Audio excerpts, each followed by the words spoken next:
So, in a world where you've basically got these two giants, America and China, dominating everything, where does Europe fit in? Well, French President Emmanuel Macron thinks he has an answer. In a really rare, in-depth interview, he laid out this bold vision for strategic sovereignty. So let's dive in and break down his high-stakes plan step by step. He starts things off not with some big political statement, but with this. By calling himself just a French guy with a peculiar job, he just immediately lowers the temperature, you know? It sets this incredibly candid tone for everything that's about to come. So, the first part of his whole vision is really a diagnosis. The core problem he's trying to get his arms around is this. How can France, and Europe in general, stay influential and in control of its own destiny in a world run by tech superpowers? To really understand the problem, Macron first takes a look back. He points to France's incredible history of innovation. He even reminds us that the word entrepreneur, that's a French word. So he's saying, look, the issue has never been a lack of ideas. But that proud history runs smack into a pretty harsh reality today. I mean, you look at the global tech scene, and it's almost completely dominated by giants from the US and China. This is the reality check, the gap that's fueling his entire strategy. So, that leads him to ask the really critical question, right to the point. Where did we go wrong? Why did France, and by extension the rest of Europe, fall so far behind in the race to build these massive, world-changing tech companies? And his diagnosis really boils down to three key missing pieces. First, a lack of scale. The European market is all chopped up, which just slows everything down. Second, a problem with capital. European savings just weren't being plowed into risky but potentially huge tech ventures. And third, and maybe most important, a problem of mindset, a culture that is way too afraid of failure instead of seeing it as a necessary part of getting to something great. Okay, so with the problem clearly defined, we get to the solution. Macron's new playbook for tech is basically built on two massive pillars: a huge surge in investment and a worldwide hunt for the best and brightest talent.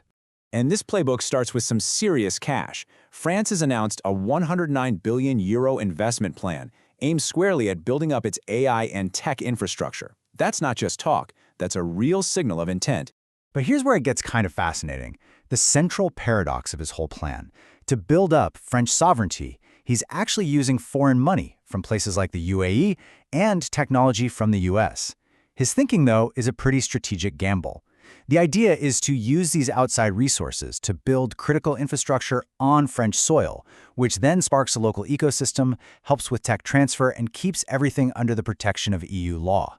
He argues it's a practical way to become independent, because the alternative, just buying services from other countries, builds absolutely nothing at home. Of course, all the infrastructure in the world means nothing without the brainpower to make it work, so the other critical pillar is talent. Macron has set this incredibly ambitious goal to more than triple the number of Indian students in France, aiming to go from about 9,000 to 30,000. So what's France's sales pitch to get all this global talent? Well, it's pretty compelling. You've got top-tier universities teaching in English, what he calls Europe's most vibrant startup scene, a really unique mix of huge, established companies and nimble innovators, and, oh yeah, it's world-famous creative culture. Art, fashion, food, the whole shebang. Now you gotta understand this whole domestic tech strategy, it's really just the foundation for a much, much bigger idea. It all scales up to this global philosophy that Macron calls the third way. And the core idea driving all of this is strategic autonomy. Sounds complicated, but it's really just about one thing: the ability for France and Europe to act on their own terms, to chase their own goals without needing to get a permission slip from other big powers. Now, Macron is super careful to frame this in a non-confrontational way.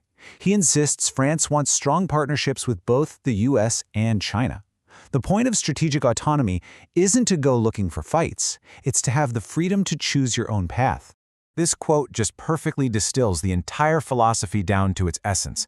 It's a declaration of self-reliance. It's saying, let us carve out our own distinct path, separate from the world's two major centers of power.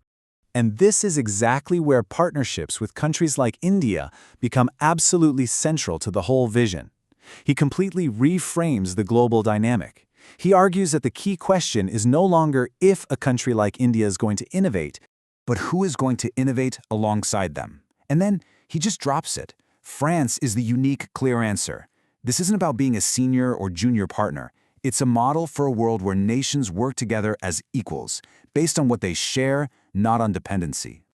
So this whole ambitious vision, it requires making some huge bets on the future. And that brings us to the final piece of this puzzle, understanding Macron's long-term moonshots and the really profound global risks that are driving this sense of urgency. When he's asked to name one single moonshot technology where France could be a world leader by 2035, Macron doesn't even hesitate. His bet is on quantum computing. So why quantum? He sees a unique French advantage, a deep talent pool of world-class mathematicians, and a growing, thriving ecosystem of startups. But maybe the most important thing is a shift in mindset, a new culture that actually embraces risk, where it's okay, as he says, to lose 8 times but try 9. It's a direct answer to that cultural problem he diagnosed right at the start. But this ambitious push for the future, it's not just driven by simple optimism. Macron is also motivated by a very clear-eyed look at the dangers that are looming on the horizon. You know, when he's asked what truly scares him, his answer isn't about technology or the economy. It's the lack of a predictable and reliable framework in defense and security. He believes the breakdown of the old, rules-based world has pushed us all into uncharted territory. And that brings us to the final, crucial question that's hanging over this entire vision. In a world that's increasingly being defined by the gravitational pull of superpowers, can a third way, one built on strategic autonomy, actually succeed? Well, that is the high-stakes gamble at the very heart of Macron's presidency.